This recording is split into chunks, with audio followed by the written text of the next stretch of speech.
మేము ఉమ్మడి ఆంధ్రప్రదేశ్ లో చూసేవాడు ఎప్పుడైనా కానీ అప్పుడు కానీ ఇప్పుడు కానీ చూడండి 90 నుంచి 95 మంది రెడ్లే ఉంటారు ఎమ్మెల్యేలుగా.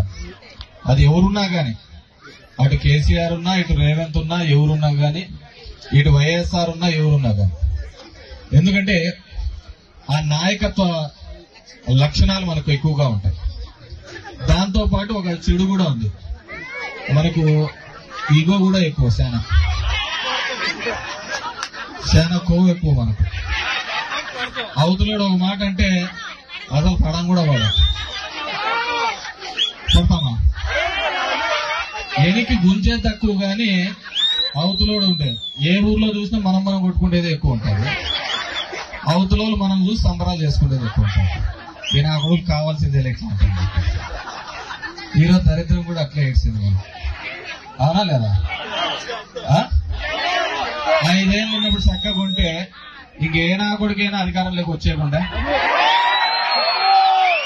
మనం చక్కగా లేకనా కదా, అవునా కదా? మనం చక్కగా లేకనే ఇదంతా సమస్య. మనం మేము పులివెందులకు వచ్చినప్పుడు నాకు పక్కనే ఆనుకోనే జగన్ రెడ్డి దగ్గరికి జనాలందరూ గొప్పలు వస్తానారన్నమాట.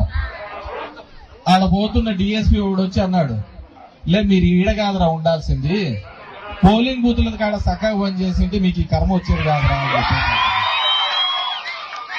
ఆ బూతుల కాడ మనం సరిగా పనిచేయక ఏదో చెప్తాం కదా ఈగోలు ఇష్యూలతో, మాకేం చేసినాడు మనలో ఒకడు పైన ఉంటే మనం సిల్లుబాటు అవుతుంది. వాళ్ళు లేకపోతే మనకి ఏడుంటా జైలంబ పుట్టాగుట్టలు కట్టుకుని తిరుగుతా ఉన్నారు, అవునా కాదు? అదన్నా నాకంటే మీకు ఆడపిల్లలకు చదువుకునే వాళ్ళకి హాస్టళ్లలో బాగా తెలిసి ఉంటాయి, అవునా లేదా? కాబట్టి మనం ఎక్కడున్నా కానీ ఆ రాజ్యాధికారం లేక మనం ఉంటేనే